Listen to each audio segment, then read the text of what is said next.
Okay बेटा, तो आज हम बात करने जा रहे हैं कार्बोक्सिलिक एसिड के हवाले से।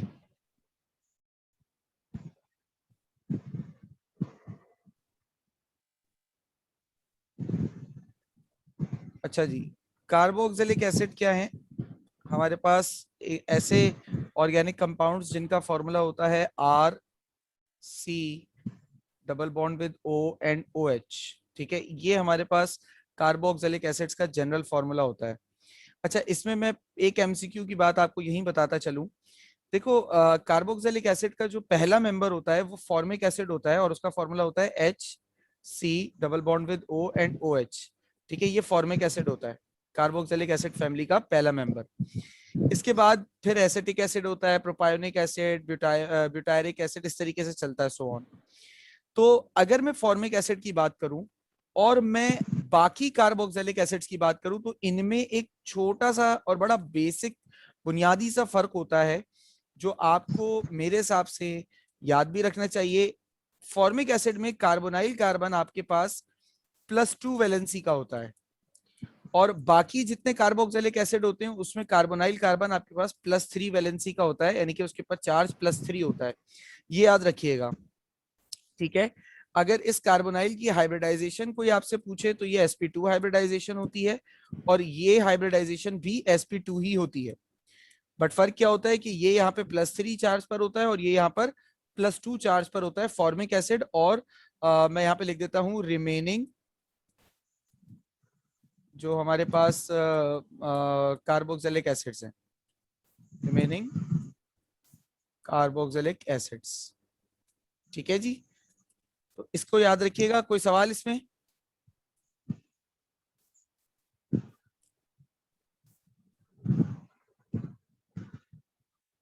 बेटा कोई सवाल?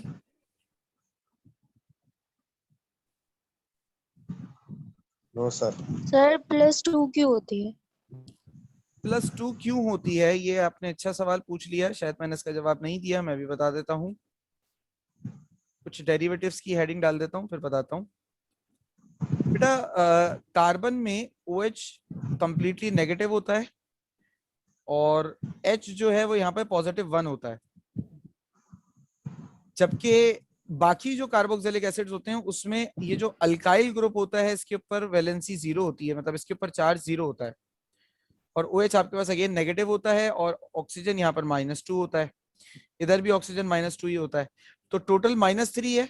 तो प्लस भी आपके पास टोटल 3 होता है। अगर H+1 है तो कार्बन +2 हो जाता है, तो टोटल सम अप होकर कितना हो जाता है? ये हो जाता है +3।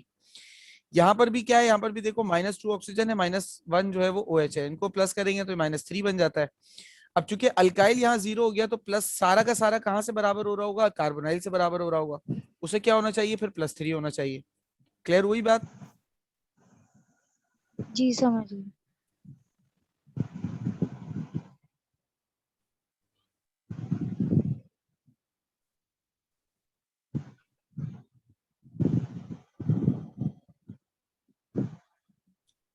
अच्छा जी, अब डेरिवेटिव्स की बात करें बेटा, तो कार्बोक्सिलिक एसिड के बहुत सारे डेरिवेटिव्स होते हैं। जैसे अगर हम बात करें आर सी, अगर मैं इधर ओ एच होता है ना, इधर ओ रहने दूं, एच हटाकर एक और आर लगा दूं, तो ये क्या बन जाते हैं? ये बन जाते हैं ईस्टर। ठीक है, इसी तरीके से मेरे पास R C double bond with O, इधर मैं ओ एच को हटाकर, एक मिनट बेटा वेट कीजिएगा प्लीज।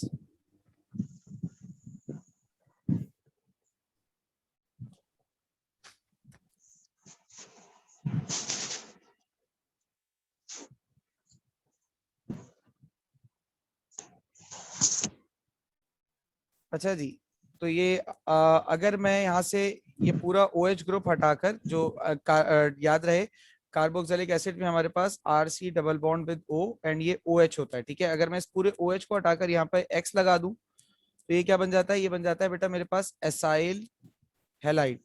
ये बन जाता है एसाइल हैलाइड। ठीक है, और इसी तरीके से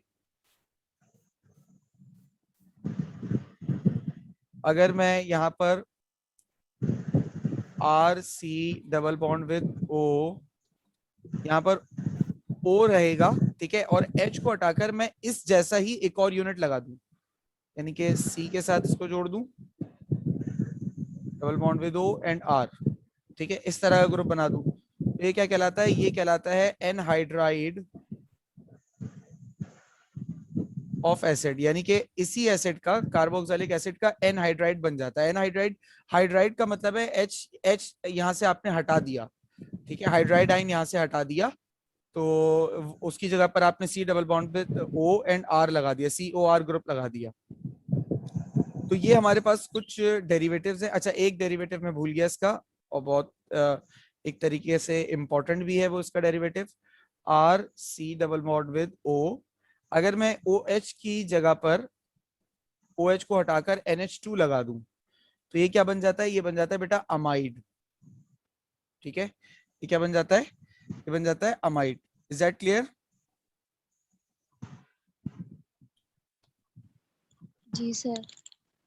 तो ये कुछ डेरिवेटिव्स थे सर, जी बेटे। ये ऑर्थो पैरा डायरेक्टिंग होता है ना? कार्बोक्सिलिक एसिड का COOH ग्रुप, नहीं, अमाइड। अमाइड, अमाइड, यार अमाइड लगेगा कैसे, अगर नाइट्रोजन साइड से लगाता हूँ बेंजीन के ऊपर इसको, तो नाइट्रोजन के पास लोन पेयर होगा जी बेटा, ये ऑर्थो पैरा होगा।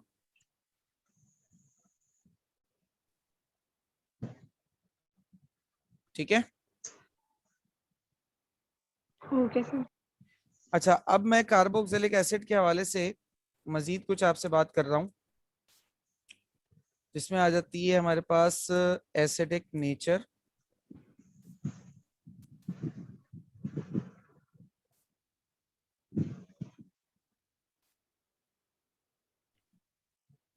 अच्छा, एसिडिक नेचर जो है वो हमारे पास क्या है कि अगर हम कार्बोक्सिलिक एसिड को देखें OH, अगर इसको मैं इसके आयंस में तोड़ने की कोशिश करूं, यानी कि इसको पानी में डालूं और H2O, सॉरी, इसको पानी में डालकर इसके आयंस में तोड़ने की कोशिश करूं, तो मेरे पास क्या चीजें आती हैं, मेरे पास एक आता है RC double bond with O and O negative, ठीक है, COO नेगेटिव आयन आता है और H पॉजिटिव आता है, इसे हम कहते हैं ऑक्सिलेट आयन। इसका नाम क्या होता है, इसे कहते हैं ऑक्सिलेट आयन, ठीक है।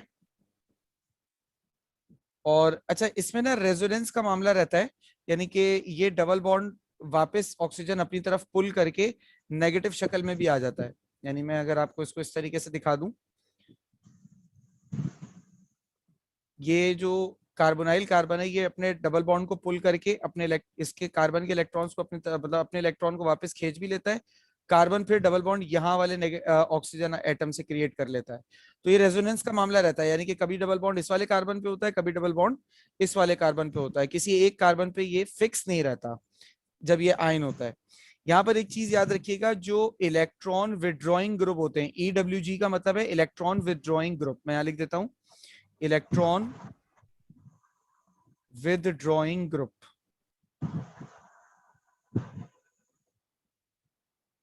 इलेक्ट्रॉन विदड्रॉइंग ग्रुप जो हैं, और इलेक्ट्रॉन विदड्रॉइंग ग्रुप जो हैं वो इंक्रीज करते हैं एसिडिक नेचर को, ठीक है, इंक्रीज एसिडिक नेचर, यानी कि ये जो ऑक्सीजन है ये इलेक्ट्रॉन विदड्रॉअर है, बेसिकली इलेक्ट्रॉन निकालने वाला, खींचने वाला अपनी तरफ। तो ये जितना ज्यादा यहाँ पर मतलब जितनी तादाद में ऑक्सीजन होंगे, उतने ज्यादा एसिडिटी इस मॉलिक्यूल की बढ़ेगी। अच्छा, इसकी अगर मैं एसिडिक स्ट्रेंथ की बात करूं, कार्बोक्सिलिक एसिड पर्टिकुलर फैमिली से रिलेटेड, तो इसको जरा सा देख लीजिएगा, एमसीक्यू में कॉन्सेप्चुअल क्वेश्चन अगर बनेगा रिगार्डिंग स्ट्रेंथ ऑफ एसिड, तो उसमें ये काम आ सकता है आपके, तो इसको जरा देख लें।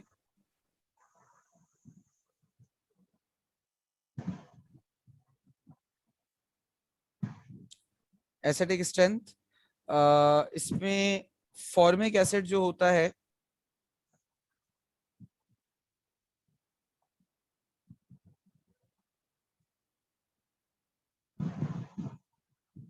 वो वीक स्ट्रॉन्ग एसिड होगा as compare to acetic acid,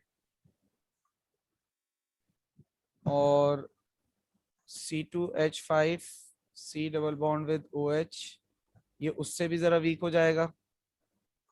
और CH3 twice CH, C double bond with O and OH, ये उससे भी वीक हो जाएगा। अच्छा, मैं इनको वीक क्यों कह रहा हूं, यहां पर एक चीज याद रख लीजिएगा,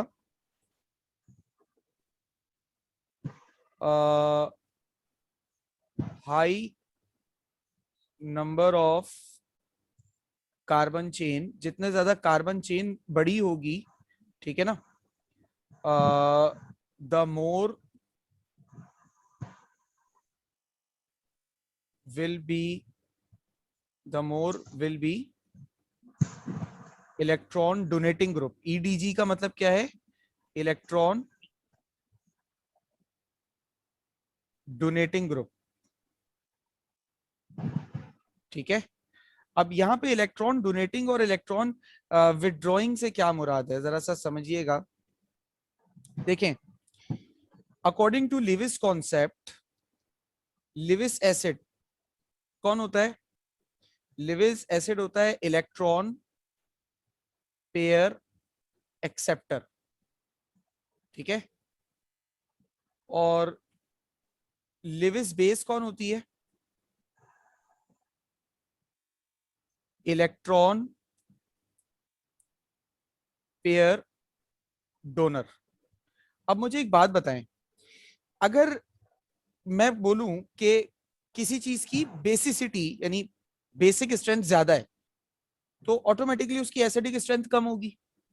और अगर मैं कहूं कि किसी चीज की एसिडिक स्ट्रेंथ ज्यादा है, तो ऑटोमेटिकली उसकी बेसिक स्ट्रेंथ कम हो जाएगी। क्या ख्याल है आप लोगों का,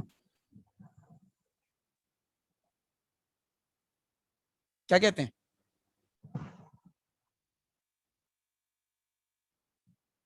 बेटा जवाब दीजिए।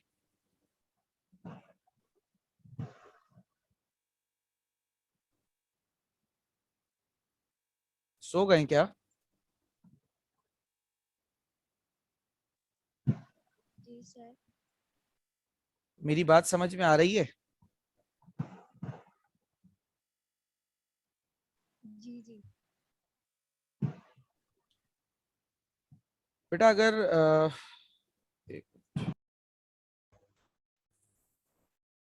तो phenols are 4 time less react acidic than, मैंने फिनोल लिख दिया, देन कार्बोक्सिलिक एसिड आना था यहाँ पे।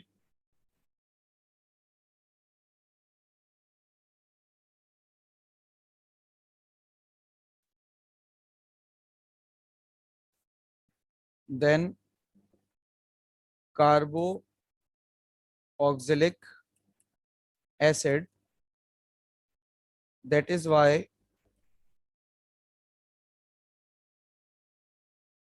it does not react with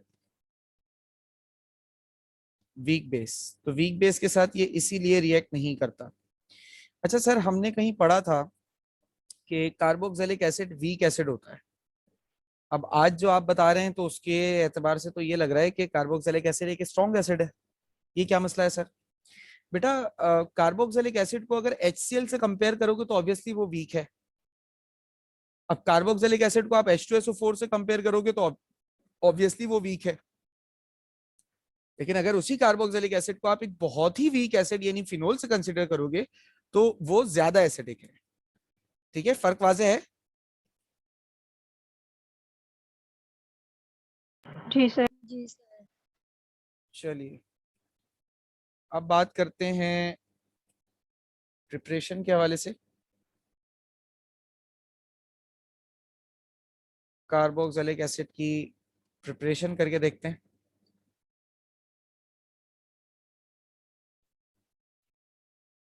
इसमें ऑक्सीडेशन के जरिए हम बना सकते हैं।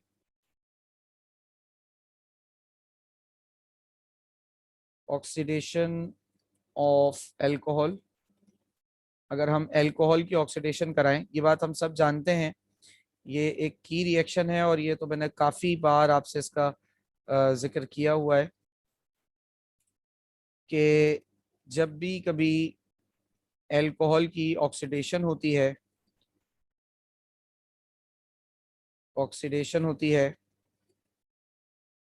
तो वो एल्डिहाइड में कन्वर्ट होता है। और अगर इसी एल्डिहाइड की मैं फर्दर ऑक्सीडेशन करा दूं, बल्कि मुझे तो कंट्रोल करना पड़ता है, रोकना पड़ता है अगर मुझे एल्डिहाइड बनाना है तो कार्बोक्सिलिक एसिड बन जाता है। और इसी का मैं अगर उल्टा लेके चलूंगा तो मैं उल्टा भी कर सकता हूं इसका। तो मैं एक अल्कोहल ले लेता हूं, जैसे CH3, CH और OH। ऑक्सीडेशन करने का मतलब यह है कि मैं इसके अंदर ऑक्सीजन को ऐड कर रहा हूं।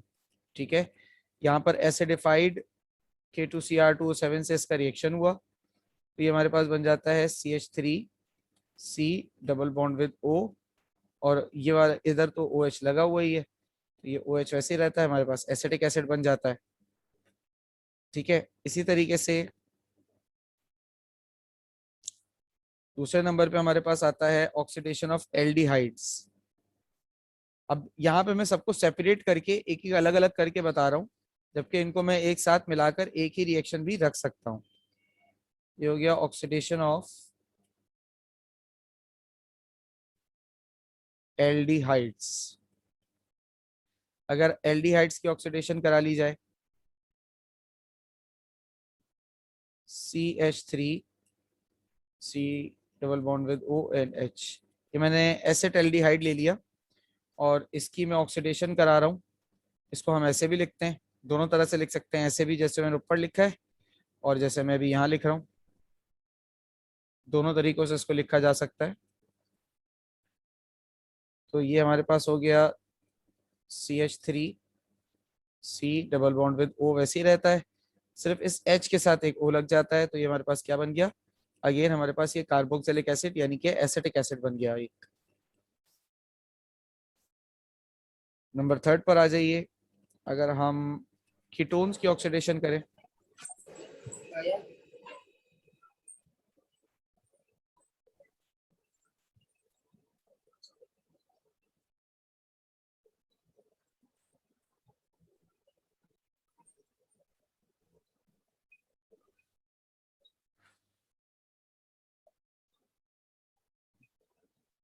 अच्छा, कीटोन्स की ऑक्सीडेशन का सिलसिला कुछ इस तरीके से है कि मैं कार्बोनाइल कार्बन के दोनों जानिब CH3 लगा रहा हूं। ठीक है, अच्छा अब इसकी ऑक्सीडेशन के लिए हम KMnO4 लेंगे। ठीक है, इसके लिए हम K2Cr2O7 इस्तेमाल नहीं करेंगे। कोई मुझे वजह बता सकता है?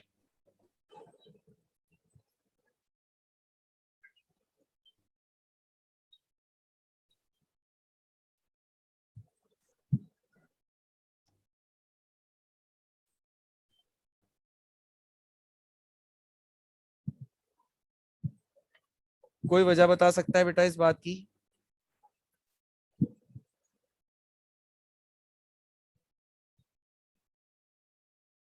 सर दोनों तरफ CH3 ग्रुप है इसलिए। नहीं बेटा, वजह ये नहीं है कि दोनों तरफ CH3 ग्रुप है। असल में सर वजह, एक ग्रुप हटाना है, सिर्फ सिर्फ एक ही ग्रुप हटाना है इसलिए। एक ग्रुप हटाना है? नहीं, असल वजह ये है बेटा कि एल्डिहाइड्स और कीटोन में अगर आपसे सवाल हो कि ज्यादा रिएक्टिव कौन होते हैं, तो एल्डिहाइड्स जो है वो बहुत ज्यादा रिएक्टिव होते हैं, कीटोन्स इतने ज्यादा रिएक्टिव नहीं होते। तो एल्डिहाइड्स जब बहुत ज्यादा रिएक्टिव होते हैं ना, तो ये थोड़े से वीक ऑक्सीडाइजिंग एजेंट के साथ भी रिएक्ट करते हैं। और कीटोन्स जब चूंकि बहुत ज्यादा स्ट्रॉन्ग रिएक्शन नहीं करते, बहुत रिएक्शन इनका इतना नहीं होता जितना एल्डिहाइड का होता है, तो इनको ऑक्सीडाइज कराने के लिए हमें स्ट्रॉन्ग ऑक्सीडाइजिंग एजेंट चाहिए होता है। As compare to potassium dichromate, KMnO4 ज्यादा पावरफुल ऑक्सीडाइजिंग एजेंट होता है। चूंकि कीटोन की रिएक्टिविटी कम होती है, तो हमें ज्यादा पावरफुल ऑक्सीडाइजिंग एजेंट चाहिए होता है। इस वजह से हम KMnO4 इसमें यूज करते हैं। क्लियर हो गई बात? जी सर। ये जी सर। ये सवाल मैंने ड्यूरिंग सेकेंड ईयर भी किसी एक टॉपिक में कहीं आया था, और वो मैंने जी आप जी लोगों से जी कहा सर, था। आपने रिएक्शंस में करवाया था। रिएक्शंस में मैंने कहीं करवाया था, और मैंने वहां पर भी यही रीजन पूछा था कि why we are using K2Cr2O7 here. हाँ, मुझे याद आ गया, एल्कोहल की ऑक्सीडेशन में जब एल्कोहल की ऑक्सीडेशन करवा रहे थे, तो मैंने बोला था, पूछा था कि why we are using K2Cr2O7 here, not using KMnO4। मैंने ये रीजन पूछा था आप लोगों से, बहुत सारे बच्चों ने उसका जवाब मुझे निकाल के बताया भी था, और उस वक्त भी मैंने आप लोगों को बताया था कि KMnO4 चूंकि बहुत पावरफुल ऑक्सीडाइजिंग एजेंट होता है, तो वो अल्कोहल को सीधे कार्बोक्सिलिक एसिड में कन्वर्ट कर देता है या कार्बन डाइऑक्साइड में कन्वर्ट कर देता है।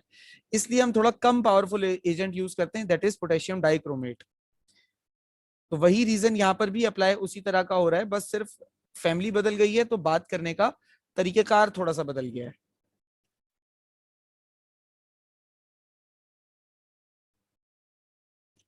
अल्कीन्स की ऑक्सीडेशन अगर हम कराएं, अल्कीन्स यहाँ पर अगर हम लें तो अल्कीन हम ऐसा लें जिसमें 3 कार्बन हो एटलीस्ट। तो अल्कीन्स की ऑक्सीडेशन कराने के लिए भी हम KMnO4 ही लेते हैं स्ट्रॉन्ग। और अच्छा, इसको मजीद स्ट्रॉन्ग करने के लिए क्या करते हैं, उसमें सल्फ्यूरिक एसिड भी डाल देते हैं और थोड़ा सा हीट भी कर देते हैं। सल्फ्यूरिक एसिड डालने से ऑक्सीडाइजिंग एजेंट की जो ऑक्सीडेशन की सलाहियत है वो बढ़ जाती है, और हीट करने से भी। तो फिर ये क्या होता है, ये बन जाता है CH3, C double bond with O, and एक तरफ आ जाता है OH, यहाँ पर आ गया आपके पास CO2। ठीक है जी बेटा।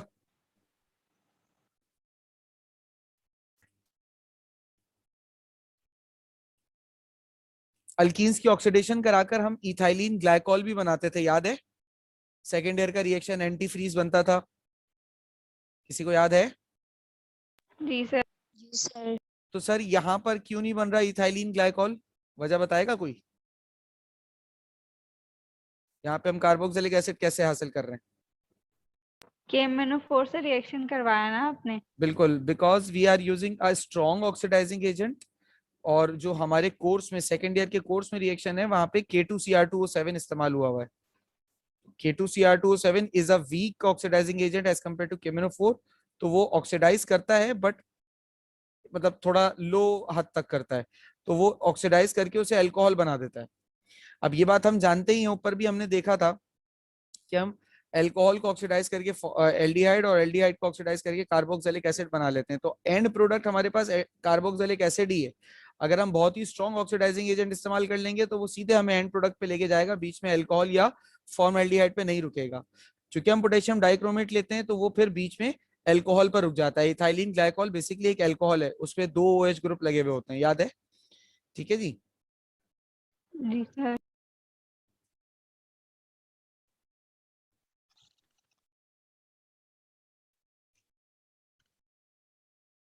अच्छा जी, CH3, C triple bond with C and CH3, इसको आप बीच से इस तरीके से तोड़ें और इसका रिएक्शन भी आप KMnO4 से ही कराएं। सर क्या हम K2Cr2O7 की मदद से ये रिएक्शन नहीं करवा सकते? तो बेटा मेरे मेरे पास इसके लिए जवाब होगा, बेटा करवा सकते हैं, लेकिन उसके लिए आपको बहुत एक्सेसिव हीट करना पड़ेगा और बहुत ही कॉन्सेंट्रेटेड सल्फ्यूरिक एसिड इस्तेमाल करना पड़ेगा। सिर्फ कॉन्सेंट्रेटेड नहीं बल्कि बहुत कॉन्सेंट्रेटेड, और हीट भी थोड़ा ज्यादा करना पड़ेगा। जबकि KMnO4 की सूरत में ये हीट भी कम होगा, और इसकी जो सल्फ्यूरिक एसिड की अगर थोड़ी कॉन्सेंट्रेशन कम है तो वो भी चलेगा, कोई इशू वाली बात नहीं है।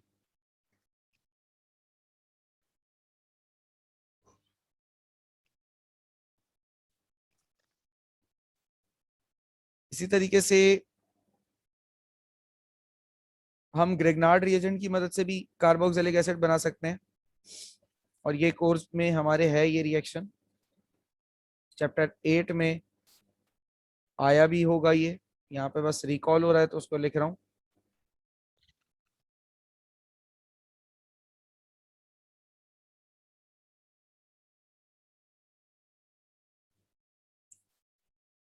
RMgX जनरल फॉर्म में लिख रहा हूँ ताकि आप कोई सा भी ग्रेगनार्ड रिएजेंट यहाँ ले सकते हैं। इसका रिएक्शन अगर हम कार्बन डाइऑक्साइड से कराएं और ये सॉलिड फॉर्म में लें, यानी ड्राई आइस हुई है बेसिकली, तो ये हमारे पास कार्बोक्सिलिक एसिड बना देता है। और कार्बोक्सिलिक एसिड में ये आर कितना बड़ा होगा ये डिपेंड करता है ग्रिग्नार्ड रिएजेंट के आर पे। साथ में MgX और OH आ जाएगा। बेटा आवाज नहीं आ रही क्या आप लोगों को? सर आ रही है। आ रही है सर।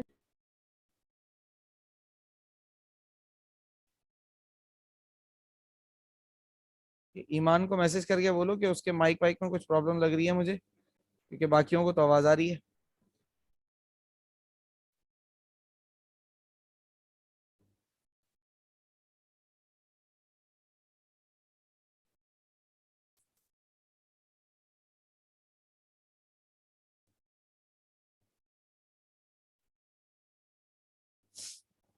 अच्छा, ग्रिग्नार्ड रिएजेंट के अलावा हम कार्बोक्सिलिक एसिड के डेरिवेटिव्स की मदद से भी ये काम कर सकते हैं।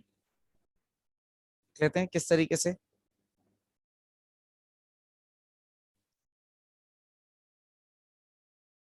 Hydrolysis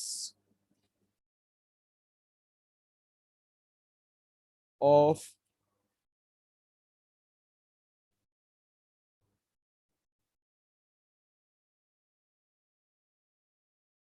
derivatives of acid.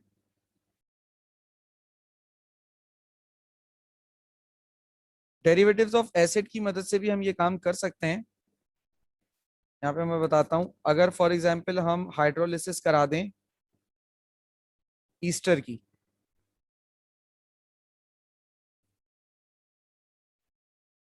देखिएगा आप रिएक्शन को। हाइड्रोलिसिस का मतलब होता है वाटर से रिएक्शन। तो मेरे पास RCOO C2H5 है फॉर एग्जांपल, और इसका रिएक्शन मैंने वाटर से कराया H और OH। तो ये जो C2H5 है इधर से निकला C2H5 इस OH के साथ जुड़ के बना देगा एल्कोहल, और ये जो H है ये इसके साथ जाके जुड़ जाएगा, ये बन जाएगा RC double bond with O and OH।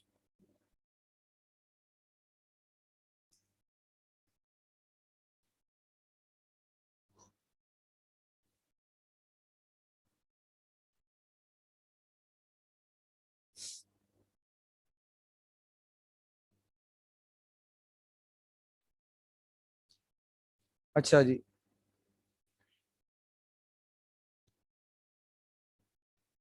Hydrolysis of amides. अब ये वो सारे डेरिवेटिव्स आएंगे बेटा जो मैंने आपको इस मतलब इस टॉपिक के शुरू में बिल्कुल लिखे थे ना, बारी बारी उन सारे डेरिवेटिव्स की हमें हाइड्रोलिसिस करानी है। RCOO, और यहाँ पे क्या लगा हुआ होता है, NH2 लगा हुआ होता है। अब मैंने इसका वाटर के साथ रिएक्शन कराया। अच्छा, यहाँ पर H या फिर H पॉजिटिव या फिर OH नेगेटिव हो सकता है, इसका मतलब एसिडिक या बेसिक मीडियम में रिएक्शन होते हैं। यहाँ पर भी एसिडिक मीडियम या बेसिक मीडियम में रिएक्शन होता है, यानी कि आपको कोई एसिड या कोई बेस रखनी होती है ताकि रिएक्शन हो जाए। तो H इस NH3 के साथ मिलकर अमोनिया गैस फॉर्म करता है, और ये जो OH है ये यहाँ पर लग जाता है, ये हो गया RCOH।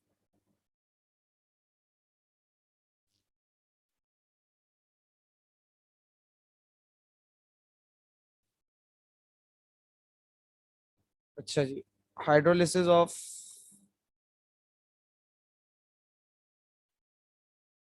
Acid halides.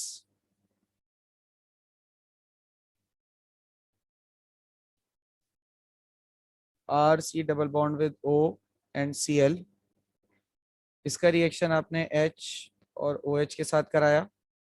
अगेन वही बात, एसिडिक या फिर बेसिक मीडियम, हो गया RC double bond with O। यहाँ से निकल के OH आकर इधर लग जाएगा, इसको Cl को हटाकर, और ये H और Cl मिलकर क्या बना देंगे, HCl बना देंगे। ठीक है, सारे डेरिवेटिव्स जितने मैंने पीछे लिखे थे वो सारे डेरिवेटिव्स बारी बारी यहाँ पर हाइड्रोलिसिस कराएंगे, तो हमारे पास अल्काइल हैलाइड ही बनेगा, सॉरी कार्बोक्सिलिक एसिड बनेगा। अब हम हाइड्रोलिसिस करा देते हैं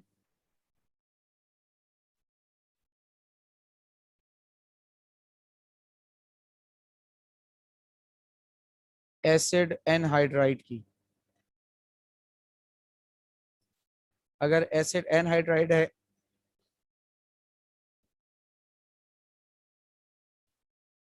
तो RC double bond with O, C double bond with OR, ये होता है हमारे पास। इसका भी वाटर से रिएक्शन कराएंगे, और यहाँ पर भी रिएक्शन एसिडिक या फिर बेसिक मीडियम में होगा। तो आपके पास दो कार्बोक्सिलिक एसिड के मॉलिक्यूल्स बन जाते हैं। ठीक है, अच्छा एक और हाइड्रोलिसिस, ये डेरिवेटिव नहीं है इसका कार्बोक्सिलिक एसिड का, लेकिन इसकी हाइड्रोलिसिस से भी आप बना सकते हैं, तो मैं वो भी लिख देता हूँ, हाइड्रोलिसिस ऑफ सायानाइड्स। अगर आप सायानाइड्स की भी हाइड्रोलिसिस कराते हैं ना, जैसे मैं हाइड्रोजन साइनाइड अल्काइल साइनाइड ले लेता हूँ, कोई नाइट्राइल कंपाउंड जैसे हम कहते हैं, तो RC triple bond with N, अगर मैंने इनकी भी हाइड्रोलिसिस कराई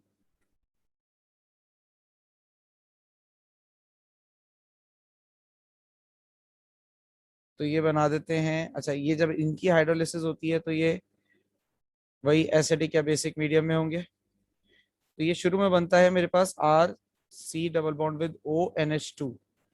ठीक है, ये क्या बन जाता है मेरे पास, अमाइड बन जाता है। फिर इस अमाइड की फर्दर जब मैं हाइड्रोलिसिस कराता हूँ, बात अभी हमने ऊपर भी पढ़ी हुई है, तो ये मेरे पास बन जाता है RC double bond with OOH और NH3। Is this clear?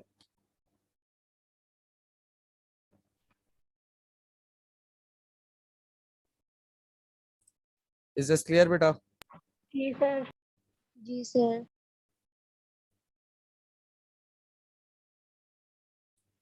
अब बात कर लेते हैं कुछ रिएक्शंस की। सर थोड़ा सा ऊपर करिएगा, वो पिछला वाला दोबारा। एक मिनट बेटा।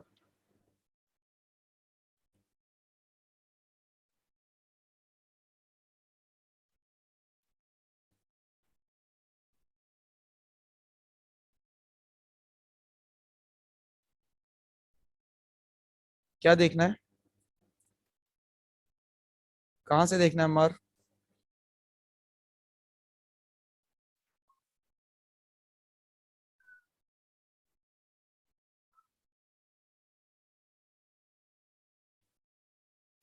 अमर,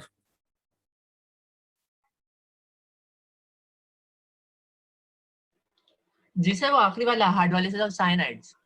बेटा बताओ तो सही, पूछ रहा हूँ क्या देखना है क्या देखना है, तो जवाब ही नहीं आ रहा तुम्हारा।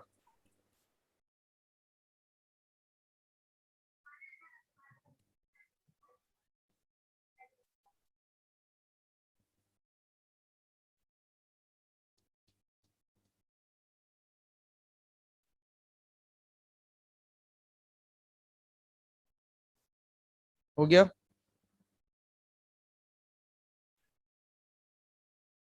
जी सही। अच्छा, अब रिएक्शंस की बात करते हैं। रिएक्शंस को मैंने अलग अलग हिस्सों में तोड़ा हुआ है। पहला जो इसका मैंने टाइप बनाई हुई है, वो बनाई हुई है डिटेक्शन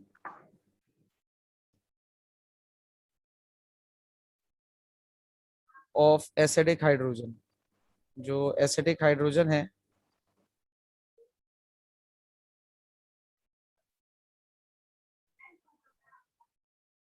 इसकी डिटेक्शन।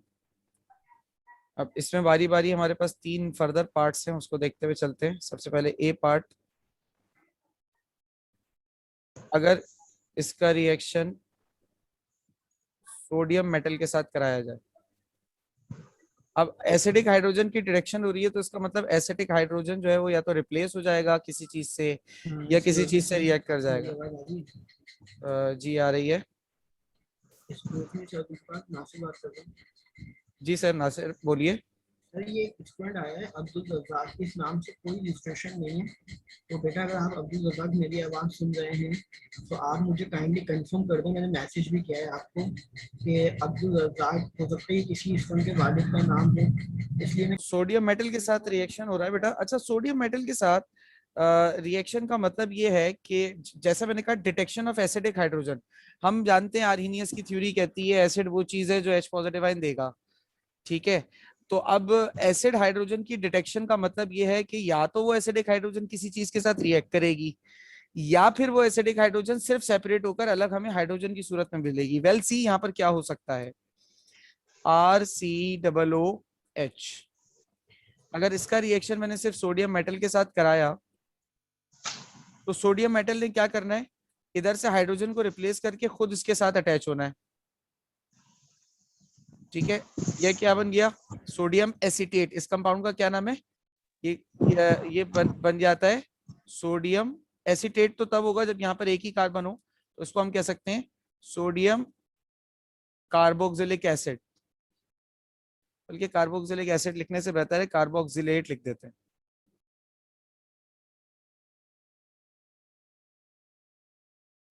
Sodium carboxylate. ठीक है, अब जितने भी यहाँ पे आर की जगह पे कार्बन लगे होंगे उसी हिसाब से आप नाम दे दीजिएगा। तो सोडियम कार्बोक्सिलेट और हाइड्रोजन गैस रिलीज हो जाती है। ठीक है, अच्छा अगर यही काम, ठीक है, मैं बजाय सोडियम के साथ करने की, यानी कि यही रिएक्शन में NaOH के साथ करा दूं, तो अब देखिए क्या होगा। एज वी ऑल नो के एसिड, कार्बोक्सिलिक एसिड्स एसिड है और NaOH जो है वो एक बेस है। जब भी कभी कोई एसिड और बेस रिएक्ट करते हैं तो सॉल्ट और वाटर बनता है। सॉल्ट क्या बनेगा, सॉल्ट बनेगा कार्बो सोडियम ऑक्सिलेट बन जाएगा, और साथ में क्या बनेगा, H2O। बहुत सिंपल है, इधर से OH और इधर से H निकल के H2O बनाएंगे, ये NaO के साथ जुड़ जाएगा। ठीक है जी, इस तरीके से हमें एसिडिक हाइड्रोजन का पता चल जाता है कि भाई यहाँ एसिड मौजूद है, एसिडिक कैरेक्टरिस्टिक मौजूद है। इसके अलावा एक और चीज जिसे मैंने प्रिपरेशन में भी, सॉरी प्रिपरेशन बोल रहा हूँ, शुरू में रिएक्टिविटी और या एसिडिटी बताते वक्त भी रिएक्ट कराया था, आप वो भी लिख सकते हैं, सोडियम बाइकार्बोनेट। तो अगर आपके पास कार्बोक्सिलिक एसिड है तो आप उसका रिएक्शन सोडियम बाइकार्बोनेट से कराइए, तो ये बन जाएगा आपके पास RCOONA, वही सोडियम कार्बोक्सिलेट। सही है, साथ में आपको पता है कि वाटर और कार्बन डाइऑक्साइड गैस रिलीज होगी। बेटा ये एक जनरल रिएक्शन भी है कि किसी भी बाइकार्बोनेट या कार्बोनेट से अगर किसी एसिड का रिएक्शन होता है तो कार्बन डाइऑक्साइड और वाटर लाजमी बनता है, और सॉल्ट बनता है उस सब्सटेंस का जिसके, उस एसिड का नेगेटिव आइन और सॉल्ट का पॉजिटिव आइन मिलकर सॉल्ट बनाते हैं। तो ये एक जनरल रिएक्शन भी है जो इनऑर्गेनिक में भी बहुत मर्तबा इस्तेमाल हुआ होता है। ठीक है, अभी तक कोई सवाल बेटा किसी को?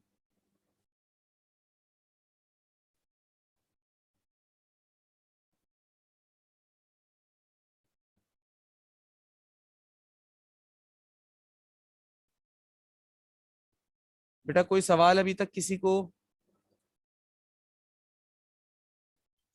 No sir. सर ये सेकेंड ईयर का पढ़ा रहे हैं एप्टीट्यूड का। बेटा ये सेकेंड ईयर एप्टीट्यूड है, एप्टीट्यूड में दोनों चीजें पढ़ते हैं ना। जी जी सर। असाइल हैलाइड फॉर्मेशन, अगर हम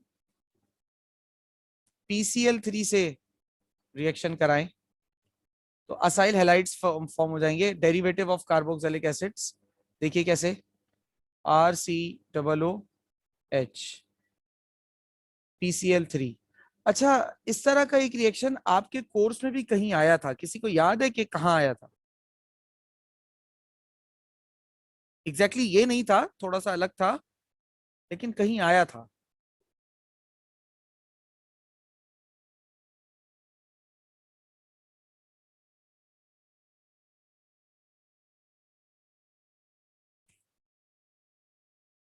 किसी को भी याद नहीं है? बेटा ये चैप्टर नंबर 8 में आया था, अल्काइल हैलाइड की प्रिपरेशन में। एल्कोहल का रिएक्शन हमने PCl3 से कराया था तो अल्काइल हैलाइड बना था। यहाँ पर हम कार्बोक्सिलिक एसिड का रिएक्शन PCl3 से करा रहे हैं तो असाइल हैलाइड बन रहा है, क्योंकि ये जो ग्रुप है ना RCO, इस RCO ग्रुप को असाइल ग्रुप कहते हैं। ठीक है जी, ये वहां आया था, आपने चैप्टर नंबर 8 में इसको देखा होगा अपने सिंध बोर्ड के हिसाब से। अच्छा, यही रिएक्शन अगर मैं PCl5 के साथ करा दूं, और वहां पर यही इसकी बैलेंसिंग थी, सारी चीजें यही थी, बस अल्कोहल और असाइल, यहाँ पर कार्बोक्सिलिक एसिड की जगह अल्कोहल था, यहाँ असाइल की जगह अल्काइल हैलाइड था। बैलेंसिंग वगैरह और बाय प्रोडक्ट्स और रिएक्टेंट वगैरह सब एक ही। इसी तरीके से अगर यही रिएक्शन में PCl इसी को लूं और अब इसका रिएक्शन में बजाय PCl3 के कराने के PCl5 से करा दूं, तो PCl5 से कराने में क्या होगा, आपके पास असाइल क्लोराइड बनेगा, साथ में सल्फर डाइऑक्साइड गैस बनती है, और फास्फोरस ऑक्सीक्लोराइड नाम का POCl3 नाम का एक कंपाउंड भी फॉर्म होता है। Is this clear?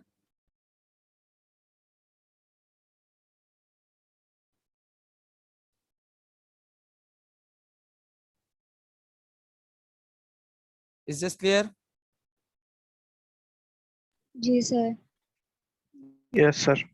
अच्छा, इसके अंदर थर्ड पार्ट है विद SOCl2। ये भी वही चैप्टर 2 में आया था, सॉरी चैप्टर 8 में आया था। अल्कोहल से अल्काइल हैलाइड बनाने में इस्तेमाल किया था इसका भी हमने। RCOOH, इसका रिएक्शन जब हम SOCl2 से कराते हैं तो ये रिएक्शन जो है वो पायरिडीन की सूरत में होता है।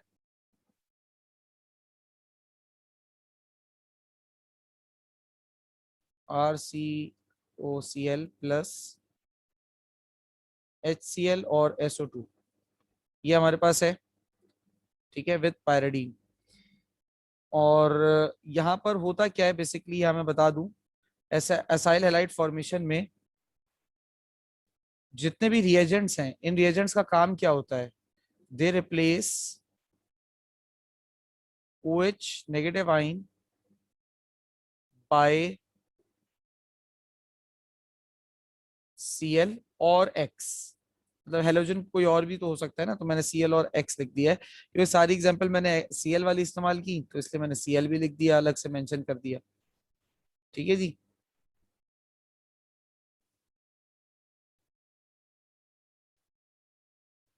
अच्छा, अब आ जाइए नंबर थर्ड पर। तो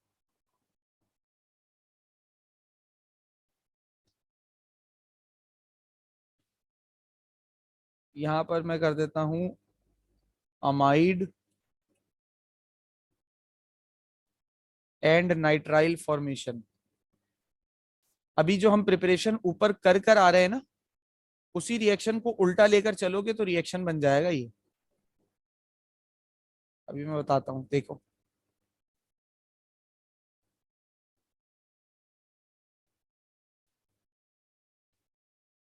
मिसाल के तौर पे मैंने RCOOH लिया, इसका रिएक्शन मैंने कराया NH3 के साथ।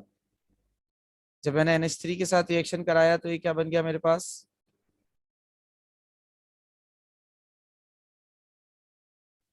ONH4। ठीक है, ये जो NH3 था ये इस H के साथ, इस H को अपने साथ जोड़कर NH4 की सूरत में इस O के साथ जुड़ गया। यानी कि पहले ये NH3 क्या करेगा, पहले ये इस OH के बॉन्ड को तोड़कर H को अपने साथ जोड़ेगा और पॉजिटिव चार्ज बन जाएगा, यानी कि NH4 पॉजिटिव आइन बन जाएगा। उस वक्त ये जो जब O के पास से H जाएगा तो O नेगेटिव हो जाएगा। अब ये दोनों आपस में बॉन्ड करके ये बना देंगे RCOONH4। ठीक है, जब RCOONH4 बन जाएगा तो आप इसे हीट करते हैं। हीटिंग के नतीजे में क्या होता है, ये बन जाता है RCOONH2। अब ये क्या है आपके पास, ये आपके पास पहले बना एक सॉल्ट जो थर्मली अनस्टेबल कंपाउंड है, उसको हीट किया तो ये बन गया अमाइड। अब इस अमाइड को में आप P2O5 डालोगे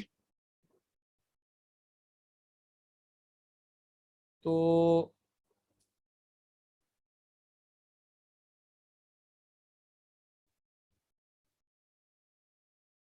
अमाइड में P2O5 डालने पर यहां जाएगा RCN+H2।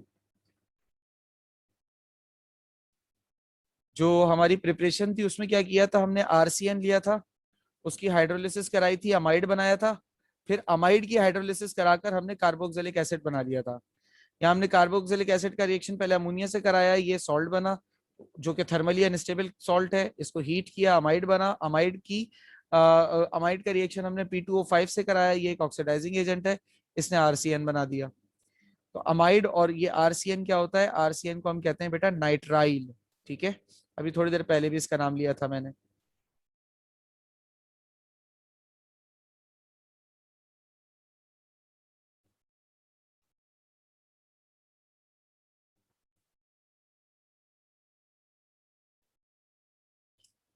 अगर मैं P2O5 के साथ इसका रिएक्शन कराऊं, बल्कि इसको मैंने सीक्वेंस जो नाम दिए हुए ना वो अलग दिए हुए, फिर यहाँ पे मतलब दूसरे तरीके से दिए हुए। अब मैं क्या बनाना चाह रहा हूँ, अब मैं एन हाइड्राइड बनाना चाह रहा हूँ, एन हाइड्राइड फॉर्मेशन। अब एन हाइड्राइड का मतलब होता है कि मैं यहाँ से पानी निकाल रहा हूँ या एच निकाल रहा हूँ। तो उसके लिए जो रिएजेंट मेरे पास यूज होता है वो वैसे तो सल्फ्यूरिक एसिड है, यहाँ पर आप P2O5 का भी इस्तेमाल कर सकते हैं। सल्फ्यूरिक एसिड को कंट्रोल करना मुश्किल हो जाता है कार्बोक्सिलिक एसिड की सूरत में, इसलिए हम P2O5 ले लेते हैं। P2O5 भी एक डिहाइड्रेटिंग एजेंट है, बट सल्फ्यूरिक एसिड के मुकाबले में जरा इसकी स्ट्रेंथ हल्की होती है, तो इसको कंट्रोल करना आसान होता है। P2O5 को हम हल्का सा हीट भी करते हैं, सल्फ्यूरिक एसिड में तो हमें हीट भी करने की जरूरत नहीं होती। वो वाटर निकालता है दो कार्बोक्सिलिक एसिड के मॉलिक्यूल्स में से और एक कंपाउंड बना देता है RCOO ट्वाइस, और इसके साथ लगा हुआ होता है O। इसे हम कहते हैं एनहाइड्राइड। अब अगर मिसाल आपके कोर्स में भी ये था, अगर ये R समझ लीजिए R की जगह पर एक CH है, CH3 है, तो ये बन जाता है एसिटिक एनहाइड्राइड, जो हीरोइन का फॉर्मूला है। आपके सेकेंड ईयर के कोर्स में भी ये मौजूद है। यहाँ पर मैं जनरल बात इसलिए कर रहा हूँ क्योंकि ये R कुछ भी हो सकता है, जरूरी नहीं है कि एसिटिक एनहाइड्राइड आए। अब आप लोग के जहन में बात फिक्स हो जाएगी कि यार ये एसिटिक एनहाइड्राइड के लिए होता है, ठीक है ना। तो जरा सा इसलिए मैंने इसको वही रहने दिया है R की सूरत में। अच्छा, अब मैं करना चाह रहा हूं ईस्टेरिफिकेशन। ईस्टेरिफिकेशन का मतलब है बेटा ईस्टर की फॉर्मेशन, ठीक है।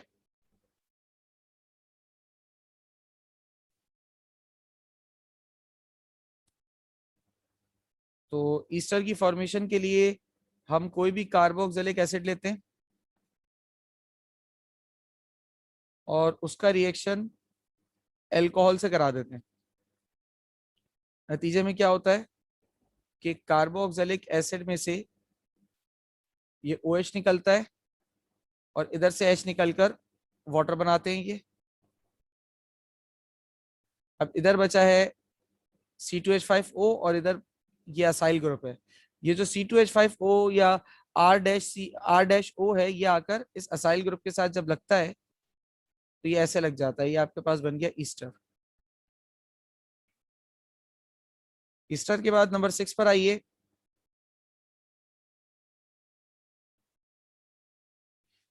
तो ये हमारे पास अगर इसकी हम डी कार्बो ऑक्सीलेशन करें या अल्केन फॉर्मेशन करने की कोशिश करें, यहाँ पे लिख देता हूं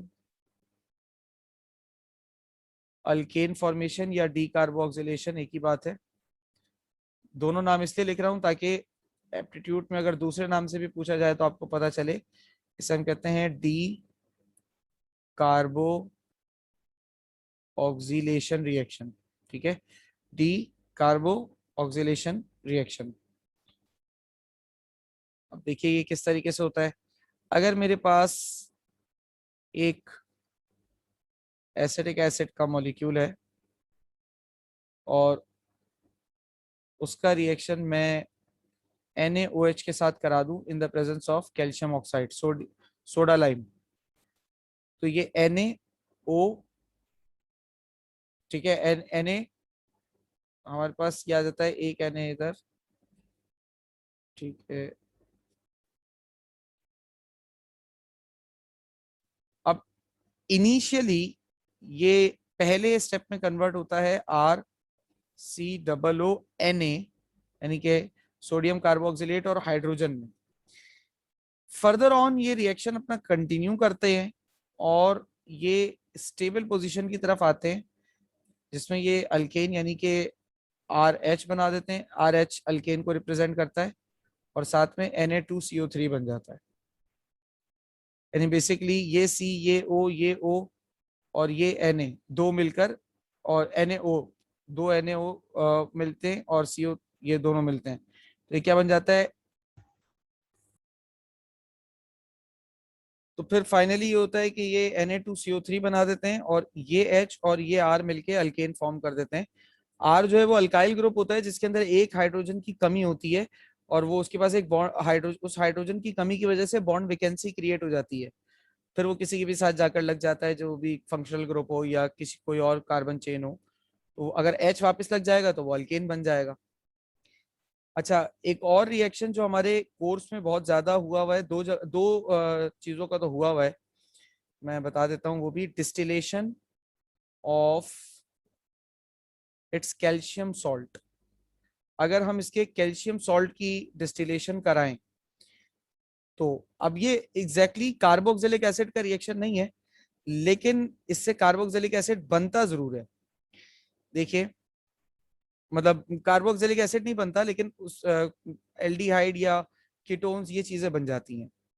अगर हम मिसाल के तौर पे फॉर्मेट कैल्शियम फॉर्मेट लेते हैं HCOO ट्वाइस, और ये कैल्शियम फॉर्मेट ले लेते हैं, इनको आपस में हीट करेंगे तो ये बन जाता है बेटा CaCO3 कैल्शियम कार्बोनेट, और ये आ जाता है HC double bond with O and H। ठीक है, अगर मैं कैल्शियम एसीटेट सॉरी फॉर्मेट लेने की जगह CH3COO ट्वाइस Ca, अब ये क्या है, ये है कैल्शियम एसीटेट, इसको हीट करूंगा तो ये बनेगा अगेन कैल्शियम कार्बोनेट, और ये क्या बन जाएगा, ये बन जाएगा कीटोन। ठीक है, ये क्या बन जाएगा, ये बन जाएगा कीटोन। ये आपके पास क्या है, एल्डिहाइड है, फॉर्मेल्डिहाइड, और ये आपके पास कीटोन है। तो अगर इसके कैल्शियम सॉल्ट को हम हीट करते हैं तो उससे एल्डिहाइड्स और कीटोन्स बन जाते हैं। उसके अलावा एक जो बड़ा मशहूर ज़माना रिएक्शन है, जो दुनिया में पहली मर्तबा लैब में जब कार्बोक्सिलिक एसिड बनाया गया था, तो वो कैसे बनाया गया था उसको अगर हम एक नज़र देख लें, से छठा सातवां रिएक्शन है, आठवां होगा ये, 3 है, 3 के बाद 4, 4 के बाद सीधे 6 पर आ गया, बता तो भाई, ये 5 है,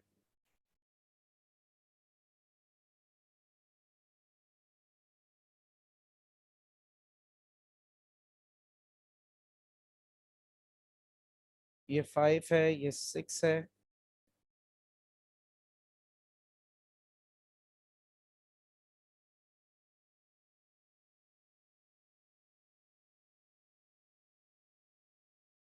अब बात कर लेते हैं कुछ 7 की। अच्छा, ये क्या है, electrolysis of its sodium salt. अगर मतलब कार्बोक्सिलिक एसिड का कोई सोडियम सॉल्ट लेके उसकी इलेक्ट्रोलिसिस कराई जाए, ये क्या है, ये कहलाता है कोलबेज रिएक्शन। पहला जो ऑर्गेनिक कंपाउंड लैब में प्रिपेयर हुआ था वो तो यूरिया था, वूलर ने प्रिपेयर किया था। उसके बाद वूलर के तकरीबन कोई 15 साल बाद कोलबे नाम के एक साइंटिस्ट ने कार्बोक्सिलिक एसिड यानी एसिटिक एसिड को अपनी लैब में प्रिपेयर किया था। तो उसने किस तरीके से प्रिपेयर किया था वो बता रहा हूँ। इसने क्या किया था, इसने सोडियम सॉल्ट लिया था कार्बोक्सिलिक एसिड का, यानी कि इसने लिया for example RCOO Na, sodium carboxylate, और इसकी इसने करी इलेक्ट्रोलिसिस। ठीक है, यानी कि इसमें से इसने करंट पास किया। तो इलेक्ट्रोलिसिस के नतीजे में इसको एक तो अल्केन मिला था, फिर कार्बन डाइऑक्साइड और 2Na मिला था, मतलब सोडियम अलग हो गया था। अब हमें पता है कि जब ये अपने आइंस में टूटेगा तो इसके दो आइंस बनेंगे, एक बनेगा RC double bond with O negative, और Na पॉजिटिव बनेगा। अब Na पॉजिटिव मूव करेगा बेटा कैथोड की तरफ, और ये जो RCOO है ये मूव करेगा एनोड की तरफ। ठीक है, कैथोड पर जाकर जब ये न्यूट्रल होगा तो ये सोडियम बन जाएगा सिर्फ। अच्छा, जब एनोड पर ये पूरा मॉलिक्यूल न्यूट्रल होगा तो दो मॉलिक्यूल एक साथ न्यूट्रल होंगे, तो दो R एक दूसरे से जुड़ जाएंगे, और मतलब बेसिकली देखो, C double bond with O and O, ये अगर मैं इनको अलग कर लूं तो ये मेरे पास बन जाते हैं कार्बन डाइऑक्साइड, एक R अलग हो गया। अब इसी जैसे एक और मॉलिक्यूल होगा, उसमें से भी C double bond with O अलग कर लो, तो 2 कार्बन डाइऑक्साइड हो गए, उसमें से भी R निकला, वो R और ये R आपस में मिलकर अल्केन बना देंगे। समझ गए प्रोडक्ट किस तरीके से फॉर्म हो रहा है? इसी तरीके के इलेक्ट्रोलिटिक मेथड्स के जरिए करंट वेरिएशन, वोल्टेज वेरिएशन की मदद से कोल्बे ने लैब में जो कंपाउंड प्रिपेयर किया था वो ये था कार्बोक्सिलिक एसिड। ठीक है, प्रिपेयर्ड, मैं यहां लिख देता हूं, prepared artificially, prepared artificially by Kolbe. ये कोल्बे ने आर्टिफिशियली प्रिपेयर किया था। Is that clear to you all? जी सर। तो इसी के साथ हमारा जो अच्छा, एक रिएक्शन में इसका करवाना भूल गया आप लोगों को, मैं वो यहाँ नीचे करवा देता हूँ।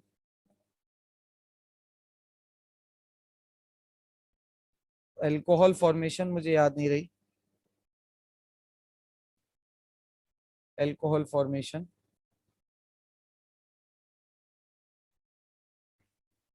सातवां या आठवां रिएक्शन है, सातवां हो गया है शायद, या आठवां है, चेक कर लेता हूँ ऊपर जाके। आठवां है। तो अगर अल्कोहल बनाया जाए तो इसके लिए हम कार्बोक्सिलिक एसिड लेते हैं बेटा। देखो एक बात है, अल्कोहल की ऑक्सीडेशन कराते हैं एल्डिहाइड बनता है, एल्डिहाइड की ऑक्सीडेशन कराते हैं कार्बोक्सिलिक एसिड बनता है। उल्टा आए अगर कार्बोक्सिलिक एसिड की रिडक्शन कराएंगे एल्डिहाइड बनेगा, एल्डिहाइड की रिडक्शन कराएंगे तो अल्कोहल बनेगा। तो रिड्यूसिंग एजेंट जो है वो यहाँ पर LiAlH4 है, ये बड़ा स्ट्रॉन्ग रिड्यूसिंग एजेंट होता है।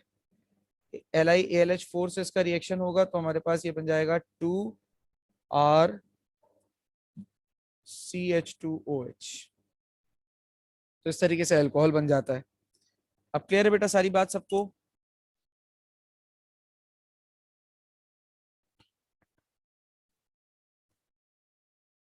बेटा क्लियर है? जी सर। ओके, तो इसी के साथ आपका ये जो कार्बोक्सिलिक एसिड वाला टॉपिक है ये कंप्लीट होता है।